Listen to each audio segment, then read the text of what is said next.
ಈಗ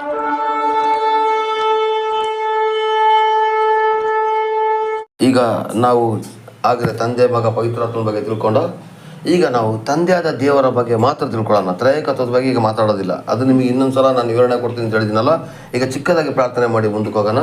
ಪರಲೋಕದ ತಂದೆಯೇ, ಪ್ರಭು ಯೇಸುವಿನ ಅಭಿಷೇಕವುಳ್ಳ ನಾಮದಲ್ಲಿ ಪವಿತ್ರಾತ್ಮ ಸಹಾಯಕತನೇ, ಇವತ್ತು ತಂದೆಯಾದ ದೇವರ ಬಗ್ಗೆ ಮತ್ತು ಪವಿತ್ರಾತ್ಮನ ಬಗ್ಗೆ ಮತ್ತು ಯೇಸು ಸ್ವಾಮಿಯ ಬಗ್ಗೆ ಈ ಒಂದು ರಾತ್ರಿ ಪ್ರಾರ್ಥನಾ ಸಮಯದಲ್ಲಿ ಮಾತಾಡುವಾಗ ನಿನ್ನ ನಾಮ ಮಹಿಮೆಯಾಗಲಿ ಸ್ವಾಮಿ.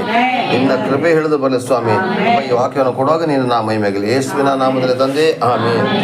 ಈಗ ತಂದೆಯಾದ ದೇವರ ಬಗ್ಗೆ ನಾನು ಚಿಕ್ಕದಾಗಿ ಒಂದು ವಿವರಣೆ ಕೊಡ್ತಾ ಇದ್ದೀನಿ. ಹಾಗಾದ್ರೆ ಪ್ರಿಯರೇ, ಈಗ ತಂದೆ ಮಗ ಮತ್ತು ಪವಿತ್ರಾತ್ಮನ ಒಂದು ತ್ರೈಕತ್ವದ ಬಗ್ಗೆ ಚಿಕ್ಕದಾಗಿ ತಿಳಿಸ್ಕೊಟ್ಟೆ. ಈಗ ನಾನು ತಂದೆ ದೇವರ ಬಗ್ಗೆ ತಿಳಿಸ್ಕೊಡೋದಾದ್ರೆ, ಬೈಬಲ್ನ ಆಧಾರ ಪ್ರಕಾರ ಅಥವಾ ದೇವರೇ ತನ್ನ ಹೆಸರನ್ನು ಇಟ್ಕೊಂಡಿದ್ದಾರೆ. ಈಗ ನಾವು ಈ ಲೋಕದಲ್ಲಿ ಇರುವವರಿಗೆ ನಾವು ಹೆಸರು ಇಡ್ತೀವಿ, ತಂದೆ ತಾಯಿಗಳು, ನಿಜಾನ? ಆದರೆ ತಂದೆಯ ದೇವರಿಗೆ ಹೆಸರು ಹಾಕೊಂಡಿದ್ದಾರೆ. ಯಾಕೆಂದ್ರೆ ತಂದೆ ದೇವರಿಗಿಂತ ಮೊದಲು ಯಾರಿಲ್ಲ, ತಂದೆ ದೇವರಿಗೆ ಮೊದಲು ಯಾರಿಲ್ಲ. ಅವರೇ ಆದಿ, ಅವರೇ ಮೊದಲು, ಅವರೇ ಪ್ರಾರಂಭ. ಆ ಕಾರಣಕ್ಕೋಸ್ಕರ ಅವರೇ ಆಲ್ಫಾ. ಆ ಕಾರಣಕ್ಕೋಸ್ಕರ ಅವ್ರಿಗೆ ಹೆಸರಿಡೋರು ಯಾರಿರಲಿಲ್ಲ. ಬೈಬಲ್ನ ಆಧಾರ ಪ್ರಕಾರ ತಂದೆಯಾದ ದೇವರಿಗೆ ಏನಂತ ಹೆಸರು? ಯೆಹೋವ ಅಂತ ಹೆಸರು. ಅಲ್ಲಲ್ವಿಯಾ? ತಂದೆಯಾದ ದೇವರಿಗೆ ಏನು ಹೆಸರು? ಯೆಹೋವ. ಯೆಹೋವ ಅಂತ ಹೇಳೋಂಥ ಹೆಸರಿನ ಅರ್ಥ ಎಂದರೆ ಇಬ್ರಿಯ ಭಾಷೆಯಲ್ಲಿ ಯಾವೇ ಅಂತ ಹೇಳ್ತಾರೆ. ಇಬ್ರಿಯ ಭಾಷೆಯಲ್ಲಿ ಏನು ಹೇಳ್ತಾರೆ? ಯಾವೇ ಅಂತ ಹೇಳ್ತಾರೆ. ಯಾವೇ ಅಂತ ಹೇಳೋಂಥ ಪದದ ಅರ್ಥ ಏನು ಗೊತ್ತಾ? ಇರುವಾತನು ಅಷ್ಟೇ. ಯಾವೇ ಅಂತ ಅರ್ಥ ಏನು ಗೊತ್ತಾ? ಇರುವಾತನು. ಇರುವಾತಂದ್ರೆ ಎಲ್ಲಿ ಹೋದ್ರು ಇರ್ತಾರೆ ಅಂತ ಅರ್ಥ. ಅರ್ಥ ಹಾಕೊಳ್ಳಿ. ನೀವು ಎಲ್ಲಿ ಹೋಗಿ, ಟಾಯ್ಲೆಟ್ಗೆ ಹೋಗಿ, ಬಾತ್ರೂಮ್ಗೆ ಹೋಗಿ, ಬೆಡ್ರೂಮಲ್ಲಿ, ನೆಂಟರ ಮನೇಲಿ ಹೋಗಿ, ಬಾರ್ಗೆ ಹೋಗಿ, ಕ್ಲಬ್ಗೆ ಹೋಗಿ, ಏನು ಬೇಕಾದ್ರೂ ಮಾಡಿ, ಎಲ್ಲ ಕಡೆ ನನ್ನ ದೇವರ ಕೈ ಇದ್ದೇ ಇರ್ತದೆ ಅಂದ್ರೆ ಅರ್ಥ ಮಾಡ್ಕೊಳ್ಳಿ. ಹಲ್ಲೆಲೂಯಾ.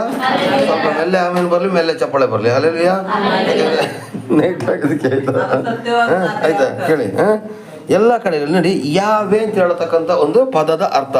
ಯಾವೇ ಅಂತಂದ್ರೆ ಏನಂದ್ರೆ ಇರುವಾತನು. ಇರುವಾತಂದ್ರೆ ಏನಂತ? ಎಲ್ಲ ಕಡೆಯಲ್ಲಿ ನನ್ನ ಸ್ವಾಮಿ ಇದ್ದಾರೆ ಅಂತ ಅರ್ಥ. ಹಲ್ಲೆಲೂಯಾ. ಹಲ್ಲೆಲೂಯಾ. ಅಂದರೆ ನಮ್ಮ ಭಾರತ ದೇಶದ ಪ್ರಕಾರ ತೆಗಿಲಿಕ್ಕೆ ಹೋದ್ರೆ ಸಂಸ್ಕೃತದಲ್ಲಿ ಒಂದು ಮಾತಿದೆ. ಹಲ್ಲೆಲೂಯಾ.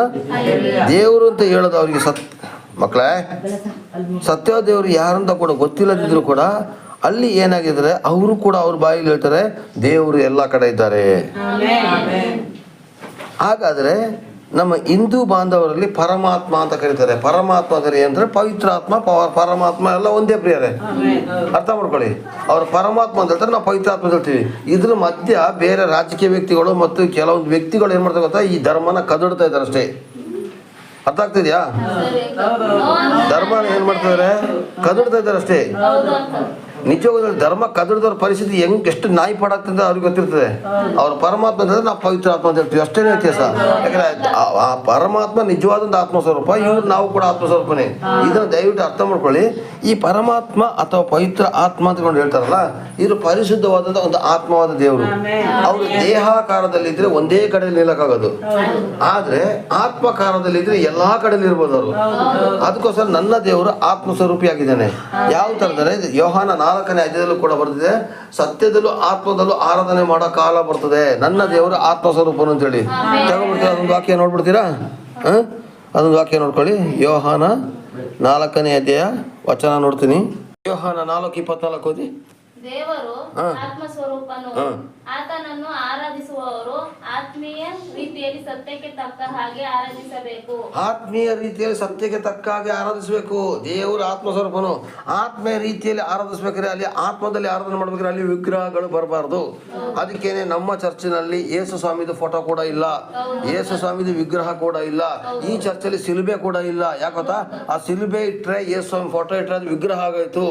ವಿಗ್ರಹಗಳ ಪೂಜೆನ ನನ್ನ ದೇವರು ಖಂಡಿಸ್ತಾರೆ. ಯೇಸು ಸ್ವಾಮಿನ ಫೋಟೋಗಳ ರೂಪದಲ್ಲೂ ಕೂಡ ಇರಬಾರ್ದು. ಇವತ್ತು ವಿಗ್ರಹಾರಾಧನೆಯನ್ನು ಖಂಡಿಸ್ತಾರೆ.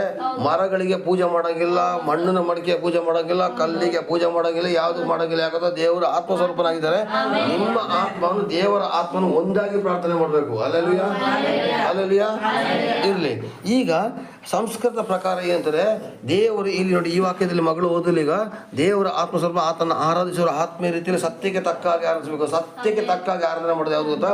ವಿಗ್ರಹಗಳನ್ನು ಬಿಟ್ಟು ಆರಾಧನೆ ಮಾಡೋದು ಸತ್ಯಕ್ಕೆ ತಕ್ಕ ಆರಾಧನೆ. ಅಲ್ಲೆಲ್ಲೂಯಾ. ವಿಗ್ರಹ ಆರಾಧನೆ ಕೂಡ್ದು ಆತ್ಮನ ರೀತಿಯಲ್ಲಿ ಆರಾಧನೆ ಮಾಡಬೇಕು. ಅಲ್ಲೆಲ್ಲೂಯಾ. ಅದನ್ನ ಪವಿತ್ರತ್ವದ ಬಗ್ಗೆ ಬಂದಾಗ ನಾನು ನಿಮ್ಗೆ ತಿಳಿಸ್ತೇನೆ. ಹಾಗಾದ್ರೆ ಇಲ್ಲಿ ತಂದೆಯಾದ ದೇವರ ಹೆಸರೇನು? ಯೆಹೋವ. ಇಬ್ರಿಯ ಪದದ ಪ್ರಕಾರ ಯಾವೆ ಅಂತ ಹೇಳ್ತಾರೆ. ಆಯ್ತಾ?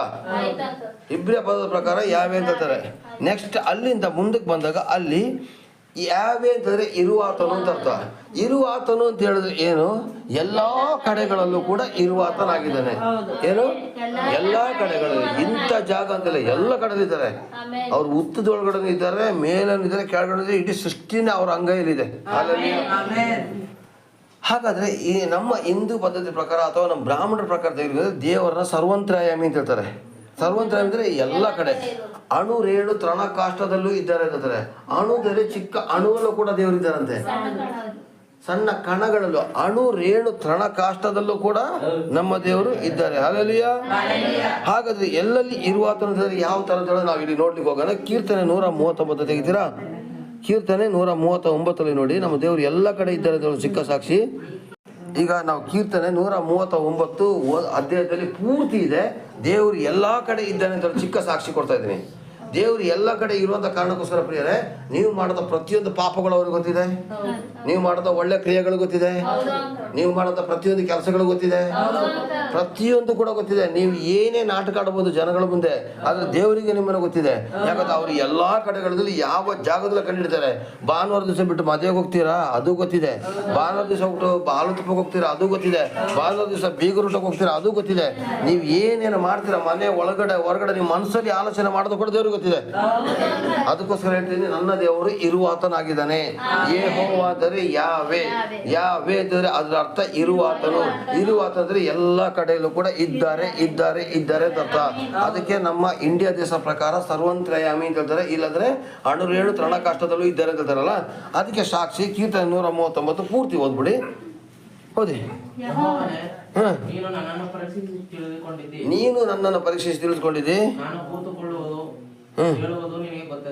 ನಾನು ಕೂತುಕೊಳ್ಳುವುದು ಹೇಳೋದು ನಿನಗೆ ಗೊತ್ತಿದೆ. ನೀನು ಯಾವ ಜಾಗದಲ್ಲಿ ಕೂತಿದ್ದೆ ಈಗ ಅದು ದೇವರಿಗೆ ಗೊತ್ತಿದೆ. ಯಾವ ಜಾಗದಲ್ಲಿ ಎದ್ದು ನಿಂತಿರೋ ಗೊತ್ತಿದೆ. ಯಾರು ತೂಕಡಿಸ್ತಾ ಇದ್ದೀರ ಅಂತ ಗೊತ್ತಿದೆ. ಯಾರು ಬಿದ್ದೋಗಂಗ ಆಗ್ತೀರ ಅಂತ ಗೊತ್ತಿದೆ. ಯಾರು ನೆಗಡ್ತಿದ್ದೀರ ಅಂತ ಗೊತ್ತಿದೆ. ನನ್ನ ದೇವರಿಗೆ ಕೂತುಕೊಳ್ಳೋದು ಹೇಳೋದು ಕೂಡ ಗೊತ್ತಿದೆ. ನೆಕ್ಸ್ಟ್ ಓದಪ್ಪ. ನಿನ್ನ ಬಾಯಿ ಮಾತು ಮಾತ್ರ ಅಲ್ಲ ಪ್ರಿಯರೇ, ನೀನು ಮನಸ್ಸೋಡೆ ಅರ್ಚನೆ ಮಾಡ್ತಿರೋಡು, ಸಪ್ಪ ಲಕ್ಷ್ಮಿ ಆಟ ನೋಡಿದ್ರು ಅದು ಕೂಡ ದೇವ್ರಿಗೆ ಗೊತ್ತಿದೆ ಅಂತೆ.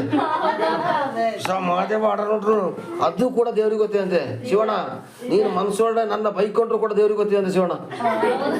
ಅಲ್ಲಲ್ಲಿಯಾ ಚಂದ್ರ ಕೇಳಿಸ್ತಾ ಇದೆಯಪ್ಪ? ನಿಂಗ್ರಾಜ್ ಕೇಳಿಸ್ತಾ ಇದೆಯಾ?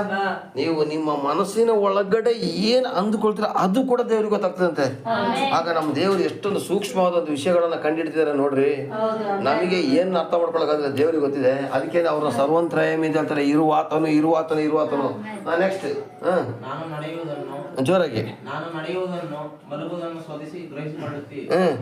ನನ್ನ ನಡತೆ ಎಲ್ಲ ನಿನಗೆ ಗೊತ್ತಾಗಿದೆ. ನೀನು ಎಲ್ಲೆಲ್ಲಿ ಹೋಗಿ ಏನೇನು ಮಾಡ್ತೀಯಾ, ಇವತ್ತು ಚರ್ಚಿಗೆ ನೀನು ಯಾಕೆ ಬಂದಿದ್ಯಾ ಅಂತ ಕೂಡ ದೇವ್ರಿಗೆ ಗೊತ್ತು. ನೀನ್ ಲಾಭಕ್ಕೋಸ್ಕರ ಬಂದಿದ್ಯೋ ಭಕ್ತಿಯಿಂದ ಬಂದಿದ್ಯೋ ದೇವ್ರಿಗೆ ಗೊತ್ತು. ಇವತ್ತು ತುಂಬಾ ಜನ ಏನ್ ಮಾಡ್ತಾರೆ ಗೊತ್ತಾಗನೆ, ಚರ್ಚಿಗೆ ಲಾಭಕ್ಕೋಸ್ಕರ ಬರ್ತಾರೆ. ಯೇಸು ಸ್ವಾಮಿ ಬ್ರೋಕರ್ ಅಲ್ವಾ? ಲಾಭಕ್ಕೋಸ್ಕರ ಬರಬೇಡಿ, ಯೇಸು ಸ್ವಾಮಿನೇ ಬೇಕು ಅಂತ ಬನ್ನಿ. ಕೆಲವೊಂದು ಜನ ಇದ್ದಾರೆ ಕಷ್ಟ ಬಂದ್ರೆ ಮಾತ್ರ ಓಡ್ ಬರೋದು. ಕೆಲವೊಂದು ಜನ ಕಷ್ಟ ಬಂದಾಗ ಅಂಕುಲ್ ಅಲ್ಲಿ ಹೆಂಗಿದೆ ಆರಾಧನೆ ಎಲ್ಲ ಗೊತ್ತಿರೋರು ಹೇಳ್ಬೋದು. ನೀವೆಷ್ಟು ಒಳ್ಳೆಯವರಪ್ಪ, ನಿನ್ನ ಪ್ರೀತಿ ಹೇಳಪ್ಪ ಅಂತ ಅಲ್ಲಿ ದೇವ್ರಿಗೆ ಹೇಳ್ತಾರಲ್ಲ. ಕೆಲವೊಂದು ಜನ ಏನ್ ಮಾಡ್ತಾರೆ ಗೊತ್ತಾ, ನಾಟಕ ಹೆಂಗ್ ಆಡ್ತಾರೆ ಗೊತ್ತಾ, ಪಾಸ್ಟರ್ ನಮ್ಮನ್ನ ನೀವೆಷ್ಟು ಒಳ್ಳೆ ಪಾಸ್ಟರ್ ತಗೊಂಡು ನಮ್ಮನ್ನ ಮೇಲೆ ಕೆತ್ಬಿಟ್ಟು ವ್ಯವಹಾರ ಮಾಡ್ಕೊಂಡು ನೋಡ್ತಾರೆ. ಒಂದ್ ಹೇಳ್ತೀನಿ, ಪಾಸ್ಟರ್ನ ನೀವು ಮೆಚ್ಚಿಸ್ಬೋದು, ಸಭೆನ ನೀವು ಮೆಚ್ಚಿಸ್ಬೋದು, ಸಭಾ ಪಾಲಕರನ್ನ ಮೆಚ್ಚಿಸ್ಬೋದು, ಆದರೆ ಸರ್ವ ಸೃಷ್ಟಿಕರ್ತನ ದೇವ್ರನ್ನ ಮೆಚ್ಚಕ್ಕಾಗೋದಿಲ್ಲ. ನಿನ್ನ ಒಂದೊಂದು ನಡತೆನೂ ಕೂಡ ಗೊತ್ತಿದೆ. ಕೆಲವೊಂದು ಜನ ಕಷ್ಟ ಬಂದಾಗ ಮಾತ್ರ ಯೇಸು. ಹಾಲೆಲೂಯಾ. ನೋಡಿ ನೆಕ್ಸ್ಟ್ ನನ್ನ ಯೆಹೋವನೇ ನೆಕ್ಸ್ಟ್. ಯೆಹೋವನೇ, ನನ್ನ ನಾಲಿಗೆಯ ಮಾತುಗಳಲ್ಲಿ ನೀನು ಅರಿಯದೆ ಇರುವಂತದ್ದು ಒಂದೂ ಇಲ್ಲ. ನಿನ್ನ ನಾಲಿಗೆಯಲ್ಲಿ ಮಾತಾಡೋ ಒಂದೊಂದು ಮಾತು ಕೂಡ ಗೊತ್ತಾಗ್ತದೆ. ನಮ್ಮ ದೇವರು ನಿನ್ನ ನಾಲಿಗೆಯಲ್ಲೂ ಕೂಡ ಇದ್ದಾರೆ. ಹಲೋ, ನೀನು ಕೂತ್ಕೊಳ್ಳೋ ಜಾಗದಲ್ಲಿದ್ದಾರೆ, ನಿಂತ್ಕೊಳ್ಳೋ ಜಾಗದಲ್ಲಿದ್ದಾರೆ, ನಡೆಯೋ ಜಾಗದಲ್ಲಿದ್ದಾರೆ. ಈಗ ಸ್ವಾಮಿ ಹೇಳ್ತಾರೆ, ನಿನ್ನ ನಾಲಿಗೆಯ ಮೇಲೆ ಕೂಡ ನಾನು ಇದ್ದೀನಿ. ನಿನ್ನ ನಾಲಿಗೆಯ ಮಾತುಗಳು ಕೂಡ ಗೊತ್ತಾಗ್ತದೆ. ಅದಕ್ಕೆ ಇರುವಾತನು ಅಂತ ಹೇಳೋದು ಬೇರೆ. ನೆಕ್ಸ್ಟ್, ಸುತ್ತಲೂ ನನ್ನನ್ನು ಆವರಿಸಿ. ಈಗ ನೀವಿಗೆ ಸುತ್ತಲೂ ಆವರ್ಸಕ್ಕಾಗುತ್ತಾ? ನಿಮಗೆ ಆವರ್ಸಕ್ಕಾಗುತ್ತಾ? ಒಂದು ಕಡೆ ಮಾತ್ರ ನಿಂತ್ಕೋಬೋದಷ್ಟೇ. ಸುತ್ತಲೂ ಆವರ್ಸಕ್ಕಾಗುತ್ತಾ? ಸುತ್ತಲೂ ಆವರ್ಸ್ಬೇಕು, ನಿಮ್ಗೆ ಸಂಸಾರ ಎಲ್ಲ ಬರಬೇಕು. ಆದ್ರೂ ಮಧ್ಯೆ ಕೈ ತಪ್ಪಿಸ್ಕೊಂಡು ಹೋಗ್ಬೋದು. ಆದ್ರೆ ದೇವರ ಆವರಣ ಈಗ ನೋಡಿ, ಯಾವುದೇ ಕಾರಣಕ್ಕೂ ಹೋಗಕ್ಕಾಗೋದಿಲ್ಲ, ತಪ್ಪಿಸ್ಕೊಳಕ್ ಆಗೋದೇ ಇಲ್ಲ. ಅರ್ಥ ಮಾಡ್ಕೊಳ್ಳಿ. ನಿನ್ನ ಸುತ್ತಲೂ ದೇವರು ಆವರಿಸ್ಕೊಂಡಿದಾರಂತೆ. ನೆಕ್ಸ್ಟ್, ನೋಡಿ, ನನ್ನ ಸುತ್ತಲೂ ನನ್ನನ್ನು ಆವರಿಸಿ ನಿನ್ನ ಕೈಯನ್ನು ನನ್ನ ಮೇಲೆ ಇಟ್ಟಿದ್ದಿ. ಆಗ ನನ್ನ ಸುತ್ತಲೂ ಕೂಡ ದೇವರ ಪ್ರಸನ್ನತೆ ಇದೆ ಪ್ರಿಯರೇ. ಇದೊಂದನ್ನು ಅರ್ಥ ಮಾಡ್ಕೊಳ್ಳಿ. ನಿನ್ನ ಸುತ್ತ, ನೀನು ಹಿಂದೆ ಮುಂದೆ ಯಾವ ಕಡೆ ಹೋದ್ರು ಕೂಡ ಅಲ್ಲಿ ದೇವರಿದ್ದಾರೆ. ಅಲ್ಲೆಲ್ಲಿಯಾ? ನೆಕ್ಸ್ಟ್. ಇಂಥ ಜ್ಞಾನವು ನನಗೆ ಬಹು ಆಶ್ಚರ್ಯವಾಗಿದೆ. ಅದು ಉನ್ನತವಾದದ್ದು, ನನಗೆ ನಿಲ್ಲುವುದಿಲ್ಲ. ನಾನು ನಿನ್ನ ಆತ್ಮಕ್ಕೆ ತಪ್ಪಿಸಿಕೊಳ್ಳುವಂತೆ ಎಲ್ಲಿಗೆ ಹೋಗಲಿ? ದೇವರ ಆತ್ಮಕ್ಕೆ ತಪ್ಪಿಸಿಕೊಳ್ಳುವಾಗ ನಿಮ್ಗೆ ಎಲ್ಲಿಗಾದ್ರೂ ಹೋಗಕ್ಕಾಗುತ್ತಾ? ಆಗಕ್ಕಿಲ್ಲ, ಗ್ಯಾರಂಟಿ ಆಗಕ್ಕಿಲ್ಲ. ಚಂದ್ರಶೇಖರ್ ಅಂಕಲ್ ಮುಂದೆ ನಾಟಕಾಡ್ತೀರಾ? ರೇಮಾಟಿ ಮುಂದೆ ನಾಟಕಾಡ್ತೀರಾ? ಸಭಾಪಾಲಕರ ಮುಂದೆ ನಾಟಕಾಡ್ತೀರಾ? ಸರ್ವಶಕ್ತನ ದೇವ್ರ ಮುಂದೆ ನಾಟಕಾಡಕ್ಕಾಗೋದಿಲ್ಲ. ನನ್ನ ದೇವ್ರು ಹೇಳ್ತಾರೆ, ನೀನು ಬಾರಿಗೆ ಹೋಗ್ಬೋದು, ಕ್ಲಬ್ಗೆ ಹೋಗ್ಬೋದು, ಇಸ್ಪೀಟ್ ಆಡಕ್ ಹೋಗ್ಬೋದು, ಮತ್ತೆ ಎಂಟ್ರಿ ಗೊತ್ತಿಲ್ಲದಂಗೆ ವ್ಯವಹಾರಗಳ ಮಾಡ್ಬೋದು. ಆದ್ರೆ ಸ್ವಾಮಿ ಹೇಳ್ತಾರೆ, ನಿನ್ನ ನಾನು ಎಲ್ಲ ಕಡೆ ನೋಡ್ತಾ ಇದ್ದೀನಿ. ನೀನ್ ಏನಾದ್ರೂ ನನಗೆ ವಿರೋಧವಾಗಿ ನಡೆದ್ರೆ ನಿಜವಾಗಿ ಬಂದಿರ್ತೀನಿ, ಬರಬಾರ್ದು ರೋಗಗಳು ಬಂದು ಸತ್ತೋಗ್ಬಿಡ್ತೀವಿ. ಮನೆಯಲ್ಲಿ ನೆಮ್ಮದಿ ಇರೋದಿಲ್ಲ. ಯಾಕೋತ್ತಾ? ದೇವರಿಗೆ ವಿರೋಧವಾದಂತ ಕಾರ್ಯಗಳು ಮಾಡ್ತಾ ಇರೋದಕ್ಕೋಸ್ಕರ. ಇಲ್ಲಿ ಸ್ವಾಮಿ ಹೇಳ್ತಾರೆ, ದೇವರ ಆತ್ಮಕ್ಕೆ ತಪ್ಪಿಸಿಕೊಳ್ಳುವಂತ ಎಲ್ಲಿಗೆ ಓಡಿ ಹೋಗಿಲ್ಲ. ಇವತ್ತು ಜನ ಏನ್ ಮಾಡ್ತಾರೆ ಗೊತ್ತಾ? ಎಷ್ಟು ತಪ್ಪಾದ ಕೆಲಸಗಳನ್ನ ಮಾಡ್ತಾರೆ. ಬಂದಾಗ ಚರ್ಚ್ನಲ್ಲಿ ಮಾತ್ರ ಹಲ್ಲೆಲೂಯಾ ಸ್ತುತಿ ಮಾಡಿದ್ರೆ ಕೂಡ ಆ ಚೆನ್ನಾಗಿ ಆರಾಧನೆ ಮಾಡ್ತಾರೆ. ಹೊರಗಡೆ ಹೋದ್ಮೇಲೆ ಎಷ್ಟೊಂದು ತಪ್ಪಾದ ಕೆಲಸಗಳನ್ನ ಮಾಡ್ತಾರೆ. ಒಂದು ವಿಷಯ ಚೆನ್ನಾಗಿ ತಿಳ್ಕೊಳ್ಳಿ, ಪಾಪದ ಸಂಬಳ ನಿಜ ತಾನೆ? ಪಾಪ ಮಾಡಿದವನಿಗೆ ಮರಣ ಬರ್ತದೆ ಆದಷ್ಟು ಬೇಗ. ಮರಣ ಬಂದ್ರೂ ಪರವಾಗಿಲ್ಲ ಪ್ರೇರೆ, ಒಂದೇ ಸಲ ಸತ್ತೋಗ್ಬಿಟ್ರು ಪರವಾಗಿಲ್ಲ. ನೆರಳಿ ಸಾಯಂತ ಪರಿಸ್ಥಿತಿ ಬಂದ್ರೆ ಏನಾಗ್ತದೆ ಅರ್ಥ ಮಾಡ್ಕೊಳ್ಳಿ. ಎಷ್ಟು ಭಯಾನಕವಾಗಿದೆ ಅಂದರೆ, ಒಂದೇ ಸಲ ಸಾಯುವುದು, ಆಮೇಲೆ ನ್ಯಾಯ ತೀರ್ಪು. ಆದ್ರೆ ಇಲ್ಲಿ ದೇವ್ರ ವಾಕ್ಯದಲ್ಲಿ ನಾವು ದ್ರಾಕ್ಷಾರಸ ಕೊಡುವಾಗ ಏನ್ ಹೇಳ್ತೀವಿ? ನಿಮ್ಮನ್ನು ನೀವು ವಿಚಾರಿಸಿಕೊಂಡರೆ ನ್ಯಾಯ ತೀರ್ಪಿಗೆ ಒಳಗಾಗೋದಿಲ್ಲ. ಕೆಲವೊಂದು ಜನ ಬಲಹೀನರು, ರೋಗಿಗಳು ಆಗ್ತಾರೆ, ಅನೇಕರು ಸಾಯುತ್ತಾರೆ. ಫಸ್ಟ್ ರೋಗ ಕೊಡ್ತಾರೆ ದೇವರು, ಅದ್ರಲ್ಲೂ ಬುದ್ಧಿ ಬರ್ಲಿಲ್ವಾ ಬಲಹೀನ ಸ್ಥಿತಿ ಕೊಡ್ತಾರೆ. ಫಸ್ಟ್ ಬಲಹೀನ ಸ್ಥಿತಿ ಕೊಡ್ತಾರೆ. ಫಸ್ಟ್ ಬಲಹೀನ ವೀಕ್ನೆಸ್, ತಲೆನೋವು, ಸೊಂಟ ನೋವು, ಮೈಕೈ ನೋವು ಕೊಡ್ತಾರೆ ದೇವರು. ಅದ್ರಲ್ಲೂ ಬುದ್ಧಿ ಕಲಿಲಿಲ್ಲ, ರೋಗ ಕೊಡ್ತಾರೆ. ರೋಗ ಕಲಿತು ನೀನು ಬುದ್ಧಿ ಕೊಡ್ಲಿಲ್ವಾ, ನೀನು ಸಾಯಿಸ್ತಾರೆ. ದಯವಿಟ್ಟು ಒಂದು ಹೇಳ್ತೀನಿ, ಅರ್ಥ ಮಾಡ್ಕೊಳ್ಳಿ. ದೇವರ ಆತ್ಮಕ್ಕೆ ತಪ್ಪಿಸಿಕೊಳ್ಳುವಾಗ ನಿಮ್ಗೆ ಎಲ್ಲಿಗೆ ಓಡಿ ಹೋಗಕ್ಕಾಗೋದಿಲ್ಲ. ಅಲ್ಲಿಂದ ನೋಡಿ, ನಿನ್ನ ಕಣ್ಣಿಗೆ ಮರೆಯಾಗುವಂತೆ ಎಲ್ಲಿಗೆ ಓಡಿ ಹೋಗಲಿ ಅಂತ ಬರ್ತಿದೆ. ಹಾಗಾದ್ರೆ ದೇವರ ಕಣ್ಣಿಗೆ ಮರೆಯಾಗಿರ್ಲಿಕ್ಕೆ ಆಗೋದಿಲ್ಲ ಪ್ರಿಯ. ಅದಕ್ಕೇನೆ ನನ್ನ ದೇವರಿಗೆ ಇರುವಾತನು ಅಂತ ಹೆಸರು. ನನ್ನ ದೇವರಿಗೆ ಏನ್ ಹೆಸರು? ಇರುವಾತನು ಅಂದರೆ ಎಲ್ಲ ಕಡೆಯಲ್ಲೂ ಇರ್ತಾರೆ. ನಿನ್ನ ನಾಲಿಗೆಯಲ್ಲಿ, ನಿನ್ನ ಕಣ್ಣಿನಲ್ಲಿ, ನಿನ್ನ ಹೃದಯದಲ್ಲಿ, ಎಲ್ಲ ಕಡೆ ನನ್ನ ದೇವರಿದ್ದಾರೆ. ಅದಲ್ಲದೇ ನೀನು ಹೋಗುವಂಥ ಜಾಗಗಳಲ್ಲೂ ಕೂಡ ನನ್ನ ದೇವರಿದ್ದಾರೆ. ನನ್ನ ದೇವರ ಕಣ್ಣುಗಳು ನಿನ್ನನ್ನ ಪರೀಕ್ಷೆ ಮಾಡ್ತಾ ಇದೆ ಪ್ರಿಯರೇ. ಹಲ್ಲೆಲೂಯಾ. ನನ್ನ ದೇವರ ಕಣ್ಣು ಏನ್ ಮಾಡ್ತಾ ಇದೆ? ನಿನ್ನ ಪರೀಕ್ಷೆ ಮಾಡ್ತಾ ಇದೆ. ನೆಕ್ಸ್ಟ್ ಮೇಲಿನ ಲೋಕಕ್ಕೆ ಏರಿ ಹೋದ್ರೆ ಅಲ್ಲಿ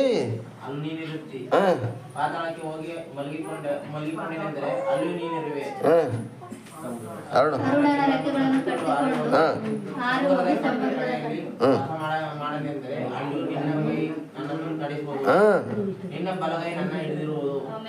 ಸಾಕು. ಹಲ್ಲೆಲೂಯಾ. ಅಲ್ಲಿಂದ ಕೆಳಗಡೆಗೆ ಸುಮಾರು ಇದೆ ವಾಕ್ಯ, ಅದು ಬೇಡ. ನನ್ನ ಅಂತರಿಂದ ಉಂಟು ಮಾಡಿದವನಿಗೆ ಗೊತ್ತಿದೆ, ನನ್ನ ಹೃದಯ ಗೊತ್ತಿದೆ, ನನ್ನ ಎಲ್ಲ ಪ್ರತಿಯೊಂದು ಗೊತ್ತಿದೆ ಹೇಳ್ತಾರೆ.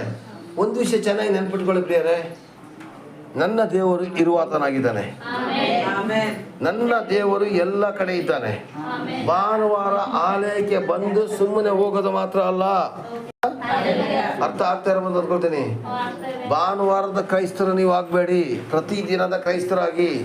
ನೀವು ಭಾನುವಾರ ಇಲ್ಲಿ ಏನು ವಾಕ್ಯ ಕಲ್ತ್ಕೊಂಡು ಹೋಗಿರ್ತೀರೋ ಅದನ್ನೇ ಸೋಮವಾರದಿಂದ ಆ ಕಡೆ ನಡೆಸಿ. ಬರೀ ಕೇವಲ ನಿಮ್ಮ ಸ್ವಂತಕ್ಕೋಸ್ಕರ ಯೇಸು ಸ್ವಾಮಿನ ಉಪಯೋಗಿಸ್ಕೋಬೇಡಿ.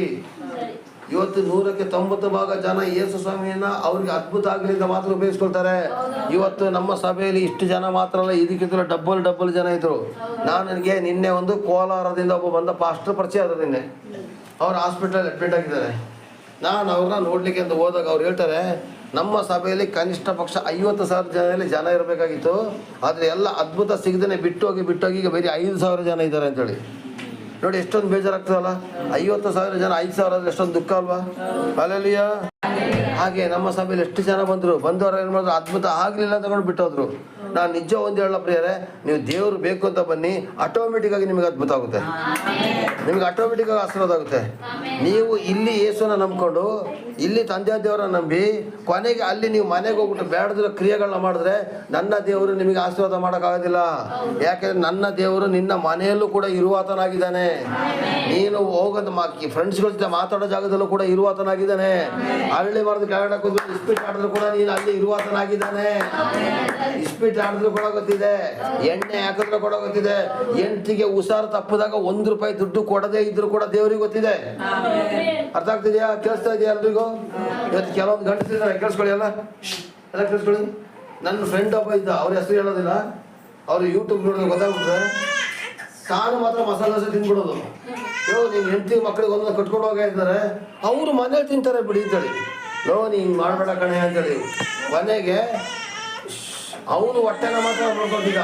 ಹಲೋ, ಮನೆಗೆ ಈಗ ಅವ್ರ ಮಗಳು ದೊಡ್ಡವಳಾಗಿದ್ದಾಳೆ, ಅಪ್ಪನಿಗೆ ಕೊಡ್ತಾನೆ, ಅವ್ವ ಮಗಳು ಮಾತ್ರ ತಿಂತಿದ್ದಾರೆ. ಯಾಕೆ? ಅವತ್ತು ಅಪ್ಪ ಮಾಡೋಕ್ಕೆ ಒಂದೇ ಒಂದು ಮಗಳು ಇರೋದು. ಕೇಳಿಸ್ಕೊಳ್ಳಿ, ಮಾದೇವ, ಶಿವಣ್ಣ, ಚಂದ್ರು, ನಿಂಗರಾಜು ಮದುವೆ ಆಗಿಲ್ಲ, ಆನಂದ ನೀವು ಮದುವೆ ಆದ್ಮೇಲೆ ಚೇಂಜ್ ಮಾಡ್ಬಾರ್ದು. ಕೇಳಿಸ್ಕೊಳ್ಳಿ, ಈ ಕಡೆ ಅವತ್ತೇ ಅವನು ಹಂಚ್ಕೊಂಡು ತಿಂದಿದ್ರೆ, ಅವತ್ತು ಅವನು ತಿಂದಿರೋ ಮಸಾಲೆ ದೋಸೆ ಮಾರನೇ ದಿವಸ ಬೆಳಿಗ್ಗೆನೆ ಹೋಗ್ಬಿಡ್ತೇವೆ ವಾಪಸ್ಸು, ಔಟ್ ಆಫ್ ಆರ್ಡರ್ ಹೋಗಿರ್ತದೆ. ನಿಜ ತಾನೆ? ಆ ತಿನ್ನೋದ್ರಿಂದ ಅವನೇನು ಮಾಡ್ತಾರೆ, ಶೋಧನೆಗೊಳಗಾದ ಪ್ರಿಯರೇ. ದೇವರು ನೋಡ್ತಾ ಇರ್ತಾರೆ, ನೀವು ಮಾಡೋದು ಪ್ರತಿಯೊಂದು ಕಾರ್ಯಗಳು ನೋಡ್ತಾ ಇರ್ತಾರೆ. ನೀವು ಹೋಟೆಲ್ ಹೋಗಿ ತಿನ್ನುವಾಗ ಕುಡಿಯುವಾಗ ನಿನ್ನ ಹೆಂಡತಿ ಮಕ್ಕಳ ಮೇಲೆ ಪ್ರೀತಿ ಇಟ್ಕೊಂಡು ತಿಂತಾ ಇದೆಯಾ, ದೇವ್ರು ನೋಡ್ತಾರೆ. ನಿನ್ನ ದೇಹನ ನೀ ಹೆಂಗ್ ನೋಡ್ತಾ ಇದೆಯಾ, ಅದೇ ತರ ನಿನ್ನ ಕುಟುಂಬನ ನೋಡ್ತಾ ಇದೆಯಾ. ಇನ್ನೊಂದು ವಾಕ್ಯವನ್ನು ಕೂಡ ನಾವು ತೆಗೆದುಕೊಳ್ಳೋಣ. ಆದಿಕಾಂಡ 4ನೇ ಅಧ್ಯಾಯ 26ನೇ ವಾಕ್ಯ. ಆದಿಕಾಂಡ 4:26. ಹೆಸರನ್ನು ಹೇಳಿಕೊಂಡು ಆರಾಧಿಸುವುದಕ್ಕೆ ಪ್ರಾರಂಭವಾಯಿತು. ನೋಡಿ, ಆದಾಮನ ಮೊಮ್ಮಗ ಏನ್ ಮಾಡ್ತಾರೆ, ಯೆಹೋವ ಅಂತ ಹೇಳೋದು ಹೆಸರಿಂದ ಫಸ್ಟ್ ಪ್ರಾರ್ಥನೆ ಮಾಡೋದು ಅವನೇನೆ. ಆದಾಮನ ಮಗನ ಮಗ. ಇಲ್ಲಿ ನೋಡಿ, ದೇವರ ವಾಕ್ಯದಲ್ಲಿ ಬರ್ತಿದೆ, ಆದಾಮನು ತಿರುಗಿ ತನ್ನ ಹೆಂಡತಿಯನ್ನು ಕೂಡಲು ಆಕೆ ಗಂಡು ಮಗುವನ್ನು ಎತ್ತು ಕಾಯಿನನ್ನು ಕೊಂದು ಹಾಕಿದ ಎಬೆಲನ ಬದಲಾಗಿ ದೇವರು ನನಗೆ ಬೇರೆ ಸಂತಾನವನ್ನು ನೇಮಿಸಿದ ಆತನ ಸೇತನೆಂದು ಹೆಸರಿಟ್ಟನು. ತರುವಾಯ ಸೇತನು ಮಗನನ್ನು ಪಡೆದು ಅವನಿಗೆ ಎನೋಷ್ ಎಂದು ಹೆಸರಿಟ್ಟನು. ಆ ಕಾಲದಲ್ಲಿ ಯೆಹೋವ ಎಂಬ ಹೆಸರಿನಿಂದ ಆರಾಧನೆ ಮಾಡಲಿಕ್ಕೆ ಸ್ಟಾರ್ಟ್ ಆಯಿತು. ಹಾಗಾದರೆ ಪ್ರಿಯರೇ, ಯೆಹೋವ ದೇವರ ಹೆಸರಿನಿಂದ ಪ್ರಾರಂಭವಾಗಿದೆ. ಇವತ್ತು ನಿನ್ನೆ ಅಲ್ಲ, ಆದಿ ಕಾಲದಿಂದನೇ ಸ್ಟಾರ್ಟ್ ಆಗಿದೆ. ಯೇಸು ಸ್ವಾಮಿ ಬರೋದಕ್ಕಿಂತ ಮೊದಲೇ ಸ್ಟಾರ್ಟ್ ಆಗಿದೆ. ಹಲ್ಲೆಲೂಯಾ. ಹಾಗಾದ್ರೆ ಪ್ರಿಯರೇ, ನನ್ನ ದೇವರ ಹೆಸರೇನು? ಯೆಹೋವ. ಏನು? ಯೆಹೋವ ಅಂದ್ರೆ ಏನು? ಇರುವಾತನು. ಇರುವಾತನು ಅಂತಂದ್ರೆ ಏನು? ಎಲ್ಲ ಕಡೆಯಲ್ಲೂ ಇದ್ದಾರೆ. ಎಲ್ಲಿದ್ದಾರೆ? ಎಲ್ಲ ಕಡೆಯಲ್ಲೂ ಇದ್ದಾರೆ. ಕೂತಿರೋ ಜಾಗದಲ್ಲಿ, ನಿಂತಿರೋ ಜಾಗದಲ್ಲಿ, ನಡೆದಾಡೋ ಜಾಗದಲ್ಲಿ, ಮಲಗೋ ಜಾಗದಲ್ಲಿ, ಪಾತಾಳಕ್ಕೆ ಹೋದ್ರು, ಮೇಲೋಣಕ್ಕೆ ಹೋದ್ರು, ಎಲ್ಲ ಕಡೆ ನಾನು ಇರ್ತೀನಿ ಅಂತ ಹೇಳ್ತಾರ ಪ್ರಿಯರೇ. ಹಾಗಾದ್ರೆ ನಮ್ಮ ಇಂಡಿಯಾ ಪ್ರಕಾರ ಅಣುಗಳಲ್ಲೂ ದೇವರಿದ್ದಾರೆ. ಯಾಕೆ? ಅವ್ರ ಆತ್ಮ ಸ್ವರೂಪನಾಗಿರೋ ಕಾರಣಕ್ಕೋಸ್ಕರ ಅವ್ರು ಎಲ್ಲ ಕಡೆ ಇರ್ಬೋದು. ಆದ್ರೆ ದೇಹ ಸ್ವರೂಪ ಆಗಿ ಅಥವಾ ವಿಗ್ರಹ ಸ್ವರೂಪ ಆಗಿದ್ರೆ ಒಂದೇ ಕಡೆ ಇರೋಕ್ಕಾಗೋದು. ನಿಜ ಅಲ್ವಾ? ಹಾಗಾದ್ರೆ ನನ್ನ ದೇವರು ಯಾರು? ಆತ್ಮ ಸ್ವರೂಪನು. ಹಲ್ಲೆಲೂಯಾ. ಹಾಗಾದ್ರೆ ಇರುವಾತನು ಅಂತ ಹೇಳೋದಕ್ಕೆ ಅರ್ಥ ಗೊತ್ತಾಯ್ತಲ್ಲ. ಈಗ ನಾನು ಮುಂದಿನ ಭಾಗದಲ್ಲಿ ನಾ ಬಂದಾಗ ಅಲ್ಲಿ ತಂದೆಯ ದೇವರಿಗೆ ಏನೆಲ್ಲ ಹೆಸರುಗಳಿದೆ ಅದ್ರ ಬಗ್ಗೆ ನಾನು ತಿಳಿಸ್ಕೊಡ್ತೀನಿ. ವಿವರಣೆ ಕೊಡಕ್ಕೆ ಹೋಗೋದಿಲ್ಲ. ಹಲ್ಲೆಲೂಯಾ. ಹಾಗಾದ್ರೆ ಇಲ್ಲಿಗೆ ಸ್ಟಾಪ್ ಮಾಡೋದಲ್ಲ, ಅಲ್ಲಿಂದ ಒಂದು ಆರಾಧನೆ ಹೋಗೋಣ. ಪರಲೋಕ ತಂದೆಯೇ, ಪ್ರಭು ಯೇಸುವಿನ ನಾಮದಲ್ಲಿ ಪವಿತ್ರಾತ್ಮನ ಸಹಾಯದಿಂದ ಸ್ವಾಮಿ ಅಪ್ಪ, ಈ ದಿನ ಈ ರೀತಿಯ ಪ್ರಾರ್ಥಿಸುವಾಗ ನಿನ್ನ ನಾಮ ಮಹಿಮೆಯಾಗಲಿ. ಇರುವಾತನು ಹೇಳತಕ್ಕಂಥ ಪದಕ್ಕೆ ಅರ್ಥವನ್ನು ವಿವರಿಸಿಕೊಡ್ತೇನೆ ಸ್ತೋತ್ರಪ್ಪ. ಯೆಹೋವ ಅಂತ ಹೇಳಿದ್ರೆ ಇರುವಾತನು ಸ್ವಾಮಿ. ಇರುವಾತನು ಅಂತ ಹೇಳಿದ ಒಂದು ವಿಷಯಕ್ಕೆ ಹೆಸರನ್ನು ಕೊಟ್ಟು ತಿಳಿಸಿಕೊಡ್ಬೇಕಾಗಿ ಸ್ತೋತ್ರ. ಇದರ ಮೂಲಕ ನಿನ್ನ ನಾಮ ಮಹಿಮೆಯಾಗಲಿ. ಮುಂದಕ್ಕೆ ತಂದೆಯ ದೇವರ ಹೆಸರುಗಳು ಏನೇನು ಅಂತ ನಾವು ತಿಳಿಸಿಕೊಡುವಾಗ ಅದರಲ್ಲೂ ನಿನ್ನ ನಾಮ ಮಹಿಮೆಯಾಗಬೇಕು ಸ್ವಾಮಿ. ಯೇಸುವಿನ ನಾಮದಲ್ಲಿ ತಂದೆ, ಆಮೇನ್.